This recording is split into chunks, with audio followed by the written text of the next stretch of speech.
All right, I'm glad I can take you all along on this little hike we're gonna go on. Pretty local hike. It's right by my house, maybe 4 or 5 minute drive away. So come along and let's get it going. I recently made 2 videos. One of them was outlining some of the benefits of wearing barefoot shoes, and the other one was talking about some of the potential risks of barefoot shoes. In today's video, I want to talk about what I've learned over the past 4 or 5 years since I've transitioned to barefoot shoes, and some recommendations about what I think you, as a runner, should do also. However, I do recommend that you watch those 2 videos before you watch this one, so I'll link them up above. Very briefly before we start, barefoot or minimalist shoes have a wide toe box. They have no heel to toe drop and a very thin sole, which offers no support. The idea of all of this is for your foot to control the motion and not rely on the shoe. Another clean benefit for barefoot shoes is that your toes are able to splay or spread out in a more natural position. Not just that, the lack of foam and cushion under your foot will allow your foot to feel the ground that you're stepping on better, keeping you more grounded. Man, we are in grasshopper nation here. Wow. Some of the drawbacks or potential risks of barefoot shoes is the fact that you have an increased force going through the foot because you have an uncushioned shoe. Another potential issue is that you're changing the angle that your ankle is and feet are moving at, and these can increase the risk of injuries, and this is especially true during the transitional phase. With all that being said, in this video I'm going to cover a few questions about barefoot shoes. Firstly, should you switch to barefoot shoes? Next, will barefoot shoes make you a better runner? That's obviously what you want to know. Also, will it fix any of your current foot issues? And how much should you be barefoot? And of course, should you do all your training and racing in barefoot shoes? To start, yes, the healthiest thing for the feet is to be in its natural state, which is being barefoot. You apply load through them, which they can tolerate, they recover and get stronger. And then the cycle continues as your feet improve. However, it's not that simple.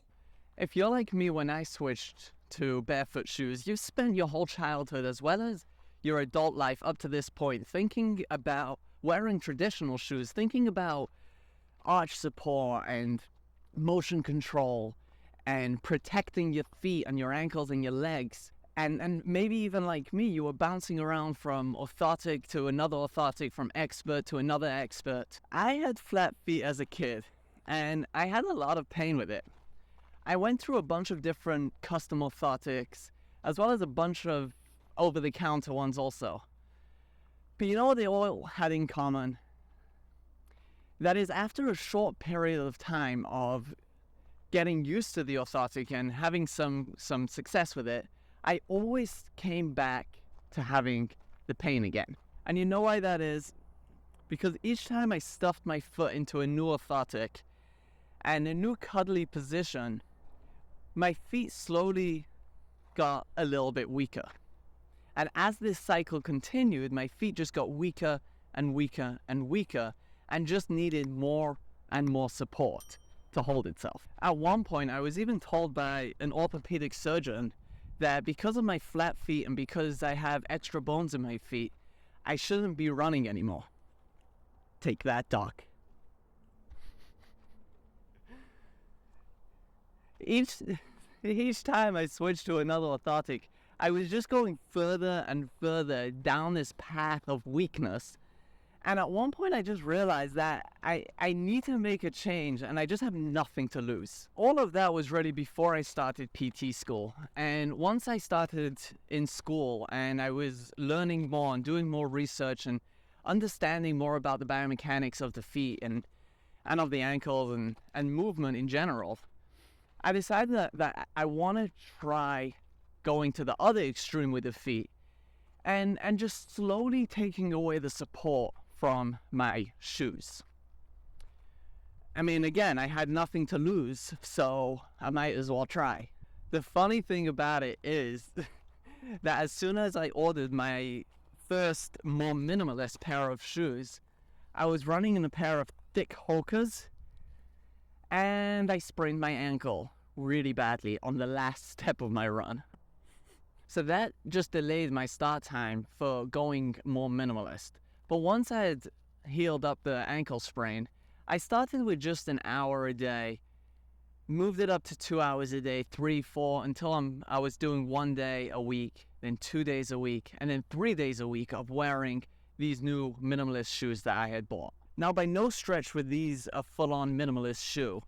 I'm trying to remember. I remember it had a small heel-to-toe drop and had a very, very small arch support, but really didn't have much cushioning, and it had a nice wide toe box. This was my first shoe, my first minimalist shoe, that is, and the first step of my journey towards minimalism. It took me probably about 6 months to transition to these shoes, but since then I've rarely worn anything besides for a Barefoot-inspired shoe, besides for running. I have yet to run in a Barefoot shoe yet, but it hasn't been all roses and dandy since I transitioned. Most recently, when I was training for the LA Marathon, towards the end of the training block, I started getting this strange pain in my left ankle foot region on the inside, which honestly I couldn't figure out what it was. So I spoke to a friend of mine, Christina, who I'm gonna link her Instagram below because I view her as the foot expert. So if any of you are having foot issues, you can definitely check out her page and see if she can help you. So after some discussion, she introduced me to someone, Gary Ward, and his foot course. It was only about $30 for the foot specific course. So I figured it's worth a shot and I bought it. I started going through it, but honestly, I'll come clean that I kind of got sidetracked and I have not been very good about it recently. However, I did find this cream called Effervescent that I was putting on the joints of the ankle, and I felt like that really helped me. I don't know if it actually did. I was putting it on every evening and before every run. Another thing I did was that when it flared up, I wore my only non-minimalist everyday shoe that has an orthotic in it, and I wore that throughout the day for a day or two when I was having too much pain. Some of the other things that I did for it was putting on kinesio tape on my tibialis posterior because that was a muscle that I felt like was flaring up with it. I also did a lot of tibialis tib raises to train the tibialis anterior, and I also ice massaged about once or twice a day for a while. Why am I telling you all of this, and why do I think it's important for you to know? Because if barefoot shoes are really the answer to all things healthy feet, then why was I getting issues from my feet if I am primarily in barefoot shoes? So there's really two answers to this, both ends of the spectrum. Either you can say that I was wearing traditional shoes when I was running, so that was getting me hurt and that was giving me issues, or you can say I was wearing barefoot shoes and I was going barefoot too much, which was giving me pain and injuries. So here's what I think it was, and this is my opinion, that while barefoot shoes are healthy to wear, they're good shoes to wear, and I do think that they've helped me continue to be able to run, I wouldn't go as far to say that switching to a minimalist shoe is the most important thing that you can do. But rather, it's just a part of the puzzle. It's a great place to start to improve the mechanics of your feet and ankles, and it's a good way to strengthen your feet as well as reduce some potential injuries. But that's about it. Okay, I think around here is a good time to turn around. Just enjoy these cloudy views of beautiful Las Vegas. Wow. You got a southwest plane coming in. Frenchman's Peak. You got Charleston in the clouds, probably the rain also out there. And let's head back down. Here is my recommendation if you want really strong, healthy, capable feet. You need to do more than just change the kind of shoes you're putting on your feet. You gotta do stuff like ankle mobility work, strengthening, control, balance, power. These things are gonna give you the full picture and give your feet the full puzzle of improvement and allow your feet to be stronger and ultimately improve your running. The process of switching should also be done very, very gradually, especially if you've had a history of foot or ankle issues.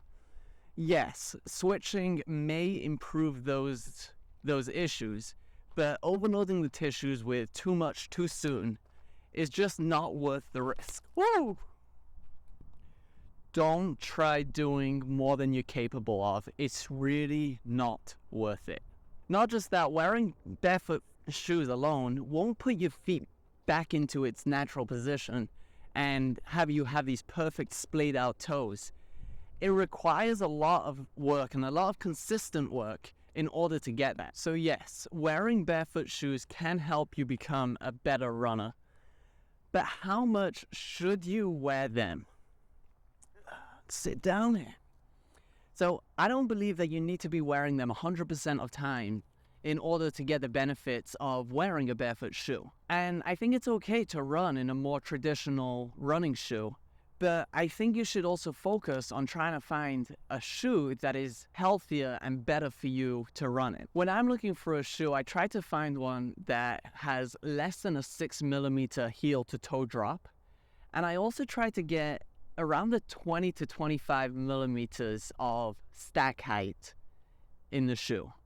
For me, my favorite shoe until recently has been the Saucony Endorphin. I started with the 11. I rode those for over 500 miles. I have the 12 and the 13 now, and I actually just bought another pair of 11s. But it seems like the 14 that they've increased the stack height on that, and that is not cool.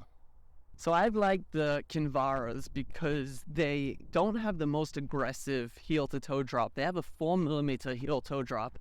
They also have about 20-25mm of stack height, and they also don't have that boat shape that a lot of the other shoes have, which kind of makes the stack height and the heel toe drop look less than it actually is. I also have a pair of Ultras, which I like to use because they have a wide toe box as well as a 0 heel to toe drop.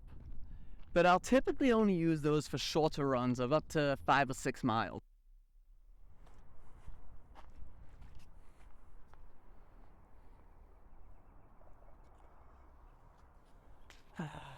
With all that being said, even if you're 10 or 20 years down the road of the barefoot journey, if you feel like one day your feet need a little bit of extra TLC, a little bit of extra support because of the amount you've been running, because the amount of strength training you've been doing with them, don't be afraid to put on a pair of traditional shoes or traditional running shoes to walk around with them a little bit to give your feet a little bit of a break.